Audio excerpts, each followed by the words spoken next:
Salam à tous. Donc, on reprend le Likutei Moharan. On reprend Likutei Moharan, Torah 18 de Hashem. On va faire le Sioum aujourd'hui, si Dieu veut, Sotra Ben Akadosh de la Torah 18. Donc, on est arrivé à la haute Het. D'accord.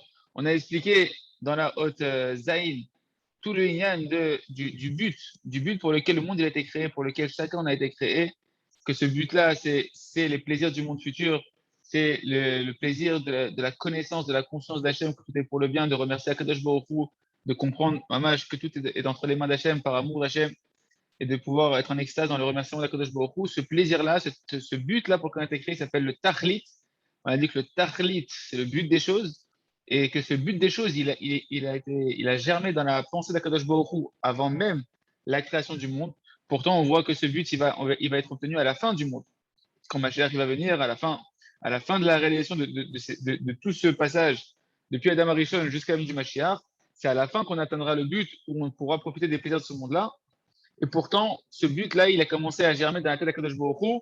Depuis, avant la création du monde, il a pensé à ce but-là, Akadosh Baruch Hu. Comme on a dit, sauf Ma'aseh, Bemar Shabbat Trila, ce qui se passe à la fin de l'action, c'était dans la pensée initiale.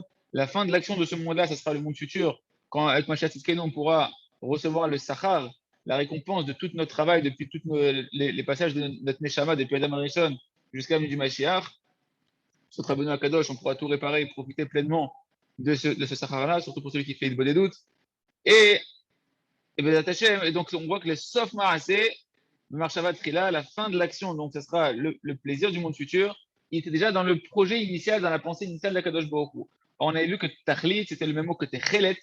Techelet, c'était le bleu azur avec lequel on mettra sur les tzitzit.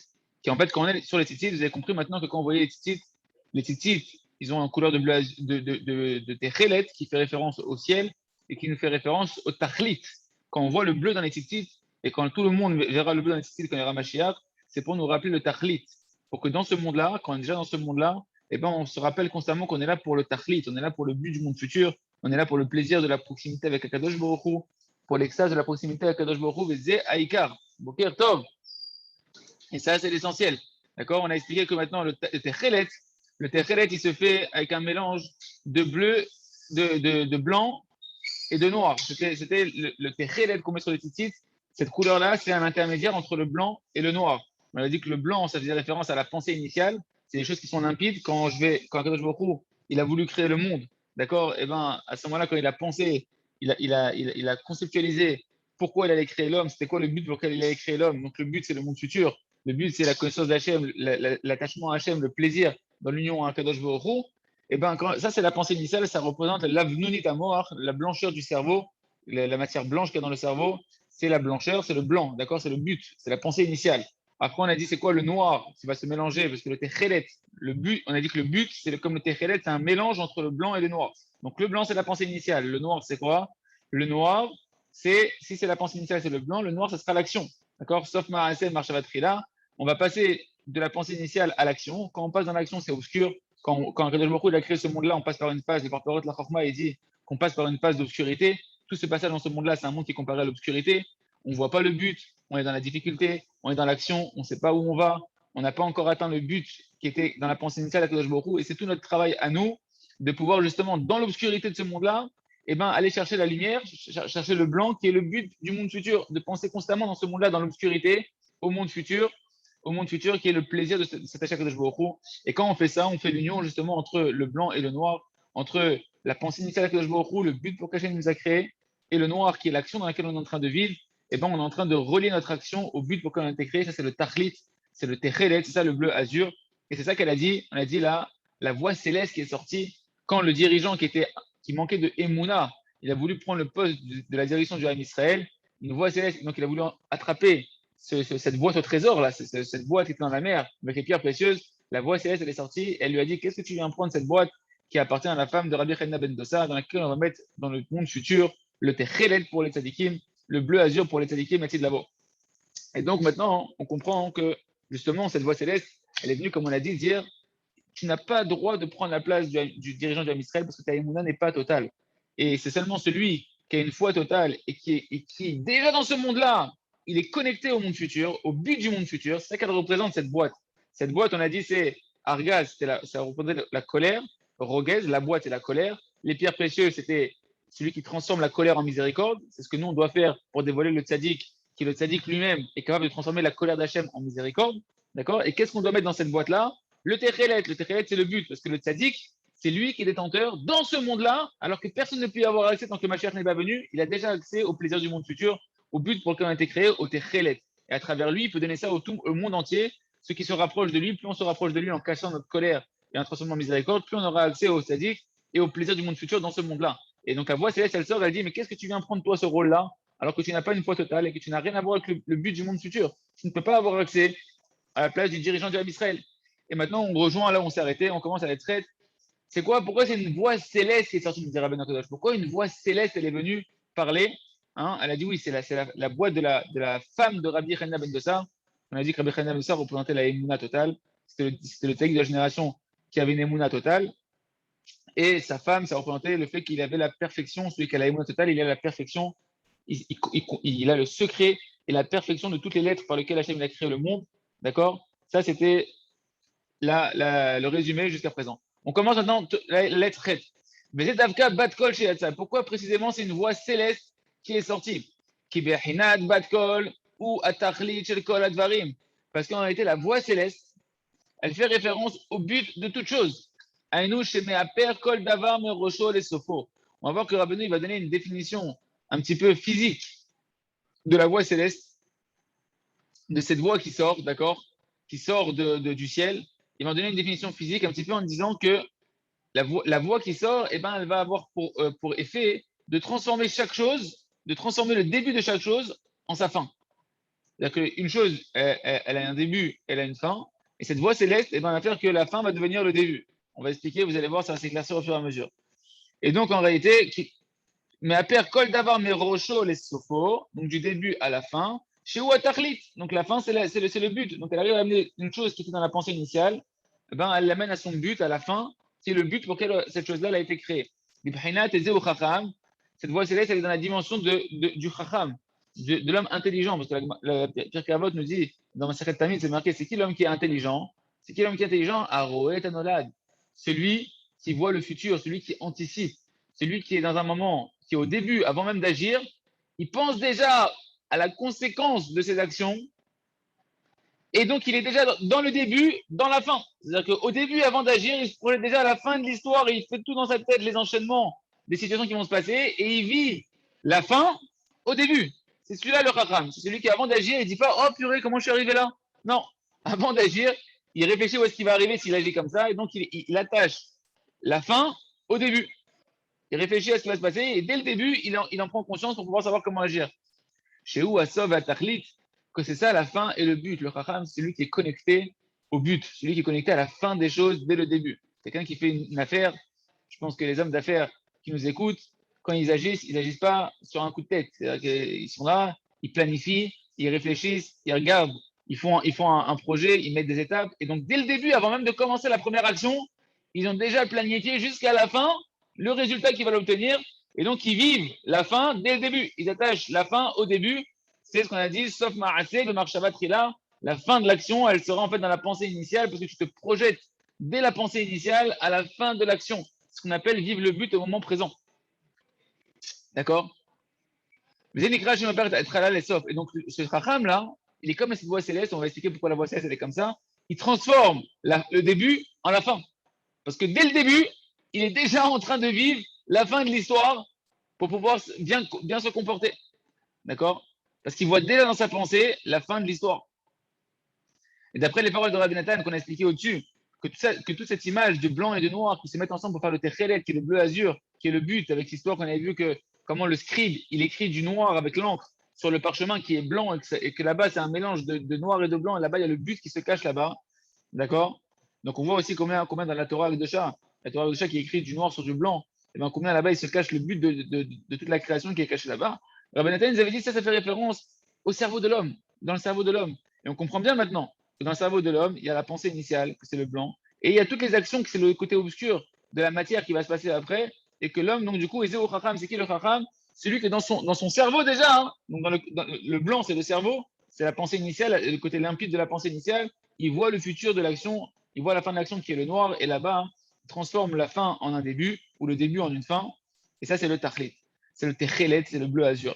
Qui bat kol, umaj. Et donc maintenant, Rabbeinu va nous expliquer quel rapport que la voix céleste, elle représente cette dimension-là. Pourquoi une voix va représenter cette bat kol, elle va représenter cette dimension-là du but. Qui bat kol, umaj, shomaim, keshilahan, motzi kol, bayar, ou b'mokom acher. Et là, Rabbeinu, il ne parle pas de la voix céleste comme on a l'habitude, c'est-à-dire qu'une voix céleste, on pense que c'est la voix d'Hachem qui sort, une voix qui sort du ciel, etc. Rabbeinu, il va définir cette voix-là plus comme un côté, il va nous amener un côté physique dans ce que contient une voix céleste. Une voix céleste, il y a maintenant un écho. C'est comme une voix qui va sortir, ça ressemble à quoi? C'est ce que quelqu'un il va entendre lorsqu'il sort sa voix dans la forêt ou dans un autre endroit. Toi, tu es en pleine montagne, tu es dans un endroit comme ça, dans la forêt où il n'y a personne, il n'y a pas d'objet, il n'y a rien qui va interférer avec ta voix. Donc quand il sort sa voix, eh ben, il a l'impression après que dès qu'il a terminé, qu'il y a encore une autre voix qui redémarre de la même voix qu'il avait dit. Le même mot qu'il avait prononcé, dès qu'il a fini de le prononcer, il a l'impression qu'il y a le même mot et la même voix qui va se répéter. Et c'est ça que nous, on entend et que l'on peut palper avec nos sens. Que lorsqu'un homme il va sortir une parole, que la personne, quand elle va parler, quand il y a un écho, eh ben, il va entendre lui-même sa propre parole se répéter, ses propres phrases se répéter. Comme un perroquet, comme si que la phrase, elle se répétait. Et alors, quel intérêt de nous dire ça? Pourquoi Rabbeinu nous dit ça et pourquoi cette notion-là est renfermée dans la voix céleste? Et quel rapport ça a avec notre histoire du dirigeant qui veut prendre la place du Ham Israël et que la voix céleste, elle sort et qu'elle dit attention, c'est la voix de la femme de Rabbi Chana ben Dossa, où là-bas, on va mettre le bleu azur. Donc, Rabbeinu, maintenant, il va commencer à expliquer. Il dit ça. Shabbat kol, mais à père et à dibour, mais rocho les sofos. Donc, la voix céleste, par l'écho qu'elle va engendrer, elle va transformer la parole du début à la fin. Karev sofo le atmo, et elle va rapprocher la fin d'elle-même, de celui qui a parlé et de la voix céleste. On va expliquer les machal. À quoi ça... Donc tout le but, nous, on a dit que le techelet, c'est être capable de transformer la fin en un début. C'est-à-dire que la fin de ce qui va se passer, le but, le techelet, c'est le but, c'est le tachlit, c'est de capable de vivre la fin des choses. Dès le début, dans ma pensée initiale, je me rattache à la fin des choses. On dit la voix céleste, elle a cette dimension-là, parce que la voix céleste, par l'écho qu'elle va engendrer, eh ben, on va voir qu'elle va transformer la parole du début à la fin et elle va rattacher la fin au début. Comment? Quand un homme maintenant, les machal, que chez Adam aussi, écoutez bien, il faut un tout petit peu se concentrer, c'est pas compliqué, mais il faut bien suivre le fil. Les machal, que chez Adam aussi, dit chez le barour. Donc Rabbeinu, et c'est marrant, je réfléchissais un peu hier, je me disais c'est marrant, pourquoi Rabbeinu il a pris le mot barour? Quand un homme il va prononcer le mot barour, pourquoi Rabbeinu il a pris le mot barour? Bizarre, hein? On va essayer de revenir là-dessus après, mais c'est pédé. Rabbeinu il n'a pas pris par hasard le mot barour. D'accord? Il a dit, quand un homme, par exemple, il va prononcer le mot barour, Bevada yotse haotbet barishona, ben trahek madame. La première lettre que tu vas articuler du mot barour, c'est le bet. Une fois que tu as dit ba, et que tu vas passer à rour, tu vas prononcer le resh, une fois que tu as prononcé le bet, il s'éloigne de toi. Et il laisse place au resh de barour. D'accord? Bevadaï yotse haotbet barishona, ben trahek madame. C'est sûr que la lettre bet de barour, quand tu vas prononcer le mot barour, c'est la première qui va sortir et elle va s'éloigner de l'homme. Et ensuite, tu vas sortir le resh de Baruch. Et donc à ce moment-là, le resh, quand tu prononces le resh, il est plus proche que le bet que tu avais prononcé, parce que le bet, il t'a quitté. Tu as dit bah, c'est fini, le bas, il est parti. C'est le resh qui prend la place et le resh devient plus proche que le bet. Et pareil pour la dernière lettre de Baruch, qui est le chaf, sophite, qui va prononcer à la fin. Ikarov la damas et le terme resh. Quand tu vas prononcer le chaf sophite, eh ben, il va être plus proche que le resh que tu as prononcé juste avant. Parce que ça va être la dernière lettre qui va être sortie par ta bouche. Et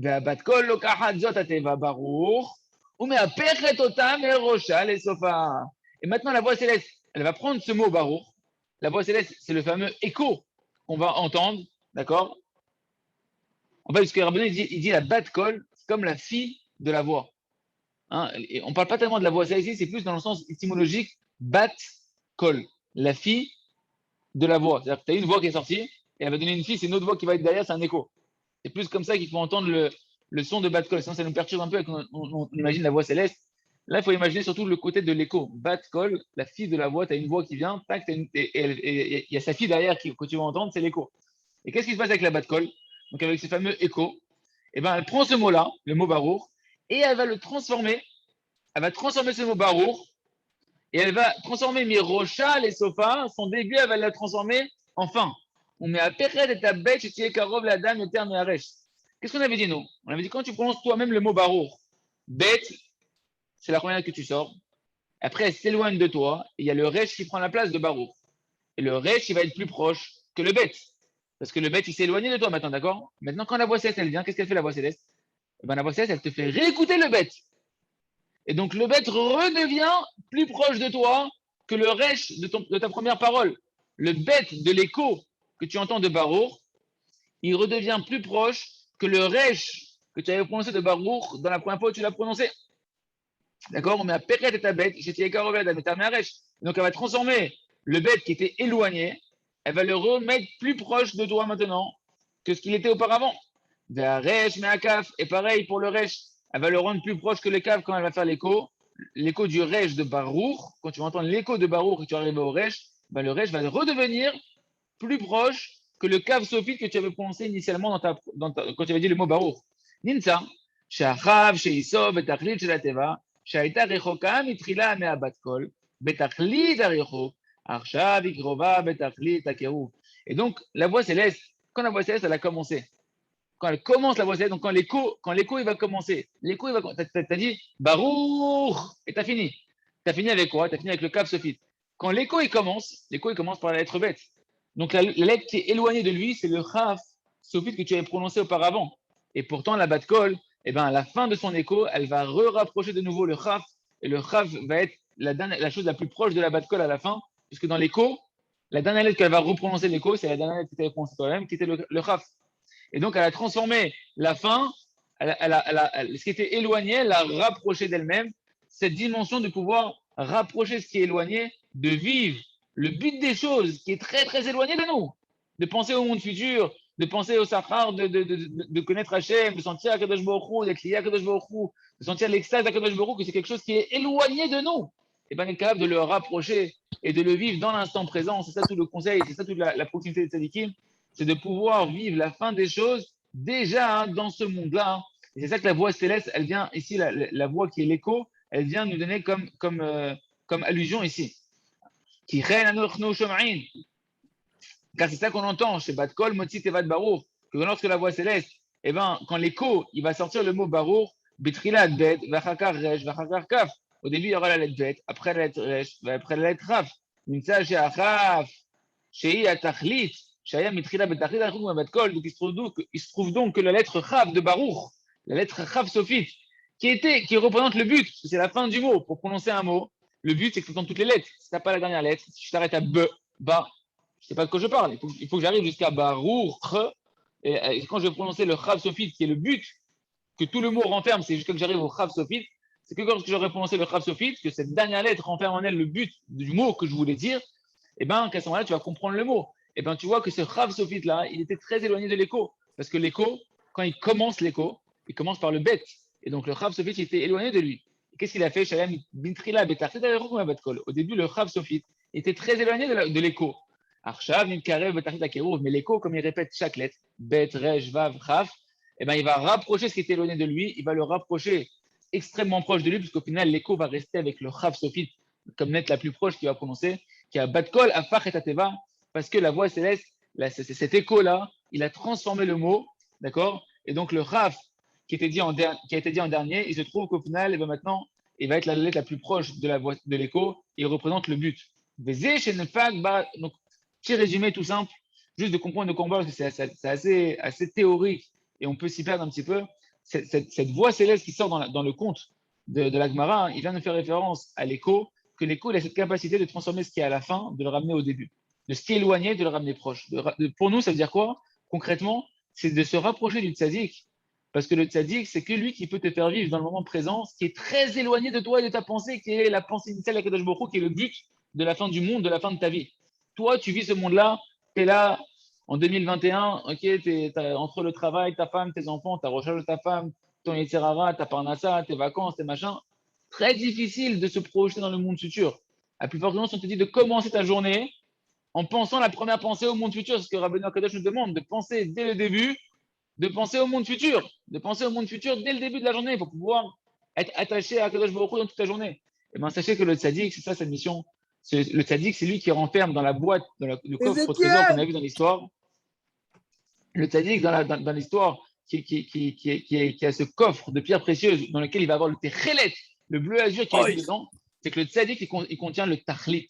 Le tzaddik, c'est lui le détenteur du but du monde, qui a accès au but du monde futur et qui, dès dans ce monde-là, alors que personne ne peut voir ce qui va se passer dans le monde futur, personne ne peut te décrire les plaisirs du monde futur, le tzaddik, si tu t'y attaches, il va te faire vivre dans ce monde-là, ce qui était très éloigné de toi, il va te le rapprocher, il va te transformer en quelque chose de proche de toi, et il va te faire vivre le but du monde futur dans ce monde-là, un avant-goût du monde futur, un paradis terrestre dans ce monde-là. Fermez vos micros, s'il vous plaît. Et comment on se rapproche, voilà, comment on se rapproche du tzaddik? On a dit, c'est justement en étant capable de casser sa colère. De la manière que le tzaddik, tout son travail, c'est de transformer la colère divine en miséricorde. À chaque fois que je vais avoir une épreuve de colère, à chaque fois que je vais avoir une épreuve où je trouve que c'est injuste et que j'ai envie d'exprimer une colère, eh ben, je vais la transformer en miséricorde. À ce moment-là, je peux avoir accès au tzaddik. Je couronne le tzaddik peut se dévoiler à moi et au monde entier. Il peut nous dévoiler le but du monde futur. On reprend dans les mots. Et c'est pour ça de dire Rabbi Nachman que dans l'histoire de la Gemara, c'est précisément une voix céleste, d'accord, un écho qui est sorti pour parler à ce dirigeant qui manquait de croyance à l'intérieur de lui, qui voulait prendre la place du dirigeant du Ham Israël. C'est une voix céleste qui est venue lui parler, lui dire hey, qui tu es toi pour prendre la place du dirigeant? Toi qui veux prendre le coffre de pierres précieuses, qui tu es toi? Pourquoi c'est une voix céleste? Qui tu es toi pour prendre le coffre de pierres précieuses qui est la boîte de la femme de Rabbi Hanina ben Dosa, dans laquelle dans laquelle elle va mettre plus tard le bleu azur qui est réservé aux tzadikim pour le monde futur. D'accord? Donc on comprend maintenant pourquoi c'est une voix céleste qui est sortie. Pour dire ça aux dirigeants qui manquaient de croyance, pour lui dire que toi, tu veux prendre la place du dirigeant du Ham Israël, mais tu n'as pas une émouna totale et tu n'as pas accès, tu n'as rien à voir avec le but du monde futur. Le fait que tu n'as pas une émouna totale, c'est seulement celui qui vit la émouna shlema, que tout vient d'Hachem, que tout est pour le bien, qui vit déjà en réalité le monde futur dans ce monde-là, qui peut être le dirigeant du Ham Israël pour influencer ça dans le monde entier. D'abord dans ceux qui sont proches de lui, après dans le Ham Israël, après chez les Goïms. D'accord? Donc la voix céleste qui, elle, représente cet écho, qui est capable de transformer un mot de ce qui est éloigné en le rendant proche par son écho, qui représente le but, qui est quelque chose d'éloigné, de le ramener au début, c'est cette voix céleste-là qui est sortie, cet écho-là pour te dire, regarde, tu n'es pas dans cette dimension-là. Tu n'es pas dans cette dimension de pouvoir rapprocher du peuple et du monde ce qui est éloigné d'eux, qui est le but. Donc laisse tomber. C'est pas pour toi cette place-là. Cette place-là ne te revient pas. Parce qu'il faut avoir une émouna shlema et vivre le monde futur déjà dans ce monde-là, le but de la création dans ce monde-là, pour pouvoir prendre la place du dirigeant du Ham Israël. C'est ce que Mashiach Tzidkenu doit faire. C'est ce que le tzaddik fait de la Tachem. Donc maintenant, on peut comprendre maintenant pourquoi Rabbeinu Akadosh nous avait ramené la Gemara, quand la Gemara nous avait dit cette boîte, c'est la boîte de la femme de Rabbi Hanina ben Dosa. On avait dit Rabbi Hanina ben Dosa, Rabbi Nachman, il avait ramené. Comment on voit que il représente la Emouna, Rabbi Hanina ben Dosa? On avait dit parce que dans la Gemara, c'est marqué qu'il y a une voix céleste qui sortait à l'époque de Rabbi Hanina ben Dosa. Chaque jour, il y avait une voix céleste à l'époque de Rabbi Hanina ben Dosa, un écho. Maman, c'est la même chose, une voix céleste, donc un écho. Cette notion de pouvoir vivre la Emouna et d'être dans le monde futur, déjà dans ce monde-là. Et cette voix, qu'est-ce qu'elle disait tous les jours? Il y avait une voix qui sortait du mont Horeb, du Har Sinaï, et qui disait tout le monde entier, il est nourri pour Hanina béni, pour mon fils Hanina. Et mon fils Hanina, il se suffit d'une mesure de karoub, de manger juste un petit peu de karoub, une petite mesure, de la veille d'un Shabbat à la veille d'un Shabbat. Regardez comment c'est beau. Parce que Rabbi Hanina ben Dosa, on a dit que justement, il représente la Emouna Shlema, vu qu'il n'a pas besoin de manger. Il se contente, d'accord? Il se contente de quoi? D'une petite mesure de nourriture, d'un carreau, d'une semaine à une autre. Il faut avoir une Emouna totale, que c'est Hachem qui nourrit, et que ce n'est pas la nourriture qui nourrit pour pouvoir se nourrir que d'une mesure de carreau, d'une semaine à l'autre. Et donc, qu'est-ce qui s'est passé? C'est une voix céleste qui sort. Donc, un écho, cette voix céleste qui représente le monde futur, qui représente le but des choses, qui est capable de transformer la fin en un but. Parce que quand il y aura le monde futur, quand Mashiach reviendra, si Dieu veut, le but qu'Hachem il avait pensé dans sa pensée initiale, il sera accompli. C'est-à-dire que la fin et le début se seront rejoints. C'est ça. Hein.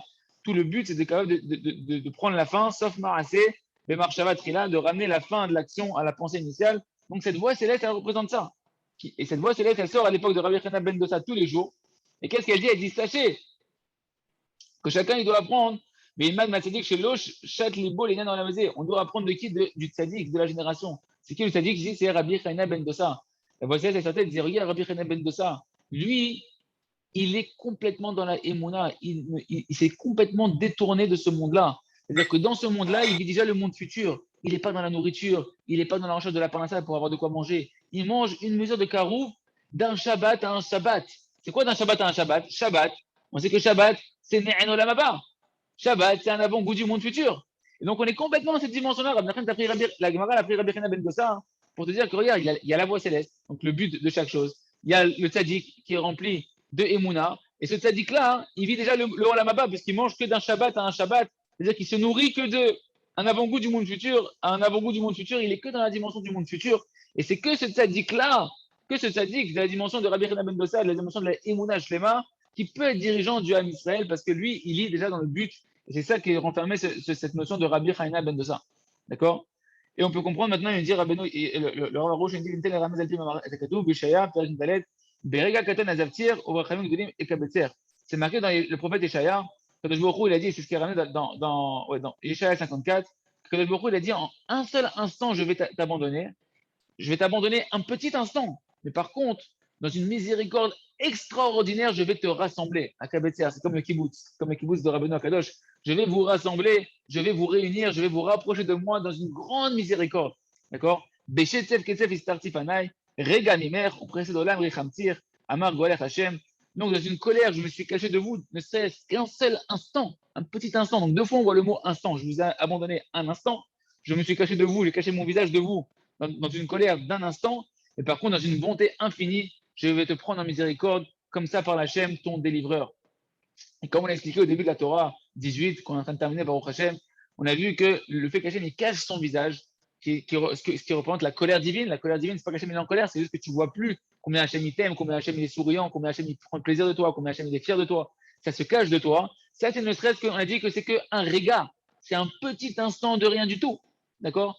Et par contre, le tzaddik, c'est lui que justement, il est capable de transformer cette colère divine, de dévoiler qu'en fait, Hachem, il est d'une miséricorde infinie. Et quand nous, maintenant, on va être capable de faire ce travail-là, comme le tzaddik à notre niveau, de quand on est en colère, quand on veut se mettre en colère, quand on a une épreuve de colère, eh ben, de travailler sa émouna, que c'est à Kodesh Borou, c'est Hachem qui a tout organisé, travailler sa émouna, on a dit que c'est quoi ici le symbole de la colère dans l'histoire? C'est le coffre-fort, avec les pierres précieuses. C'est quand tu te mets en colère, tu as une épreuve, parce que tu dois recevoir aussi beaucoup, beaucoup d'argent à ce moment-là. Mais qu'il sourd, tu travailles ta émouna et tu transformes ta colère en miséricorde, alors à ce moment-là, tu deviens toi une couronne pour le tzaddik, pour que le tzaddik il se dévoile, pour que le tzaddik il prenne sa place de dirigeant d'Israël, pour qu'il se dévoile à toi, pour qu'il se dévoile au monde entier et qu'il dévoile en réalité quoi? Tu m'as couronné, dit le verset, de bonté et de miséricorde. Le tzaddik il est là pour montrer combien lui, déjà il a l'image d'Hachem remplie de bonté et de miséricorde pour le peuple. Pourquoi? Parce que lui il nous dévoile combien Hachem il est que miséricorde, combien Hachem il est que bonté. Mais Zema Shekatou, et ça, on le fait à chaque fois qu'on casse notre colère. Mais c'est ça qui est marqué que dans une bonté infinie, je vais te prendre en miséricorde, comme ça a dit Hachem, ton délivreur. C'est ça que le manik il doit amener. Le manik, le dirigeant d'Israël, il doit amener ce dévoilement du visage d'Hachem joyeux, du visage d'Hachem d'un père qui aime son fils indépendamment de tout, dans une bonté infinie, dans une miséricorde infinie. Et c'est ça que l'on fait lorsqu'on casse notre colère, mes amis. Quand on travaille notre émouna, qu'on casse notre colère, qu'on transforme notre colère en miséricorde, eh ben, on dévoile Baruch Hashem le tzaddik et on permet à Kadosh Baruch Hu de pouvoir dévoiler son chesed, sa rachamim, qui est le but de toute la création. Hashem, il a créé comme il dit Rabbi Nachman Loresel, que Kadosh Baruch Hu, il a créé le monde pour dévoiler sa miséricorde. Et bien ça se dévoilera par le tzaddik. C'est le tzaddik qui nous dévoile cette miséricorde, Kadosh Baruch Hu, sauf Ma'aseh de Marshavatrila, que la fin de l'action, elle doit être dans la pensée initiale. La pensée initiale, c'est qu'Hashem, il a créé le monde que par miséricorde, que par amour. Et bien le tzaddik, qui nous permet de vivre cette dimension qui doit se dévoiler à la fin des temps, déjà dans ce monde-là. Baruch Hashem, Siyum Amishtae Dehainu. Rav Yehuda, Indoa, Mishtae, Baruch Hashem, on a pu finir les contes de Rav Yehuda, de la ville de Indoa, tout ce qu'il a raconté, ou Sharama Marim Kaele, toutes les histoires de la Gemara qu'on devait raconter, qui étaient de la même étymologie de Mishtae, qui sont des histoires de la Gemara, Amouba Misham, des Maseret Baba qui sont ramenés à la Maseret Baba Batra, Acham Amre Rabba Bachana, qui sont la suite, qui étaient après les contes de Rabba Bachana. Baruch Hashem, on a fait les 15 contes de Rabba Bachana, et là on a fini les Mishtae. Les Mishtae, c'est les histoires de la Gemara qui suivaient. שהם אמר לי, הונה בר נתן ומעשה ברבי אלעזר ורבי יהושע, הכל יבוא נכון בספר ליקוטי תניא בסימן ג' ד' ה'. Il nous dit tout ça, ça va être expliqué plus en profondeur dans le Tignana, écoutez Moharan, dans l'enseignement 3, 4 et 5. L'ech naor sham, va là-bas et regarde là-bas, Timsa Margot, Nafshecha, et tu vas trouver un plaisir, une tranquillité pour ton neshama. Adena Zarno Khamekha Nesayem, Amre Amishtae. Baruch Hashem, grâce à Dieu, on a pu terminer. On a fini. Les Mahamarim, les Sipurim de Mishtae, les histoires de la Gemara. Que tous les Tanaïm, les Amoraïm, ici, ils ont caché des histoires dans la Gemara qui étaient en fait les secrets du roi des rois. Maintenant, vous allez entendre les mots qui vont sortir de la Hadrata, avec de la splendeur, qui sont en réalité le Sefer des Siniota. Shefar, Allah, les Chabouye, Beape, Malkevata. Combien il est bon de les montrer devant le roi des rois. Donc, on va vous en dévoiler un tout petit peu avec sagesse. Le Daouta, pour nous faire savoir, la grandeur du créateur, des secrets qui sont cachés, des Sifra des Sneota, qui sont cachés dans le Sefer des Sneota, donc qui est une partie du Zohar, qu'on va voir dans la Torah 19 et les quelques Torahs qui vont suivre, qui vont parler des enseignements du Sefer des Sneota, du Sifra des Sneota. Atia Betimaya, dit Abad Imana il a caché Maya. Voilà les signes et les prodiges que Kadosh Baruch Hu il a fait, le Dieu qui a créé le ciel, les galotes. Là, nous, Atif de Raïta, qui a bien voulu nous dévoiler, par Rabbeinu Akadosh, les secrets des conseils de la Torah, derrière Nifla, Benora, Hashem, Lechol Nefesh, les Scott, les Kerev, Adam, les Dix Berakola, des conseils merveilleux de la Torah et de chaque, qui sont accessibles à chacun d'entre nous pour nous faire mériter de nous rapprocher du Créateur de toutes choses, les Neravad, l'air et Ota, afin qu'on se rapproche de lui pour faire sa volonté. Et tout le but de la Torah de Rabbeinu Akadosh, c'est des conseils pour se rapprocher d'Hachem et pour accomplir la volonté d'Hachem. Béni soit son nom, à Kadosh Baruch Hu en haut, lui qui est au-dessus de toute bracha et au-dessus de toute louange et de chant qu'on peut faire à Kadosh Baruch Hu. Chazak ben Chazak, on a fini la Torah 18. Juste pour vous dire pourquoi Rabbeinu a dit le mot Baruch. Je voulais vous dire ça parce que je réfléchissais. Peut-être on peut dire comme ça. Vous vous rappelez qu'on a dit que la voix céleste, il a pris un exemple, Rabbeinu Kadosh, il a dit que, par exemple, quand tu fais un écho du mot Baruch, pourquoi il a dit Baruch? Pourquoi il a pris ce mot-là, Rabbeinu? Alors j'ai pensé comme ça, peut-être qu'on peut dire qu'en réalité, Baruch, c'est la conscience que Kadosh Baruch Hu, c'est lui la source de toutes les bénédictions. Que Kadosh Baruch Hu, il est là que pour donner de la bracha. Kadosh Baruch Hu, il t'a créé que pour la bracha. Kadosh Baruch Hu, il déverse toi que de la bracha. Et à la fin des temps, il va se dévoiler que Kadosh Baruch Hu, on va le bénir que d'une seule louange. Baruch, Atov, Ametiv. Béni soit celui qui est bon et qui fait le bien. Et peut-être que Rabbeinu Akadosh, est-ce qu'il a voulu nous faire encore une petite allusion dans le mot Baruch, pour nous faire prendre conscience de la voix de l'écho qui représente le but de chaque chose, que le but de chaque chose, c'est de louer Hachem. Le but de chaque chose, c'est de rendre compte que tout à Kadosh Baruch Hu, c'est que des brachot qui nous fait Kadosh Baruch Hu, même ce qui nous paraît noir, même ce qui nous paraît blanc. Tout, c'est que de la bracha de Kadosh Baruch Hu. Et peut-être c'est pour ça qu'il a pris le mot Baruch. Il faut dire que Kadosh Baruch Hu, en réalité, il est constamment en train de déverser sur toi sa bracha et qu'il faut vivre dans ce monde-là, cette dimension du monde futur, que tout ce qui coule, tout ce que tu vis dans ta vie, ce n'est que de la bracha. Chazak ben Chazak, Attends, de Ilan, commencer la Torah 19. Tu peux le dire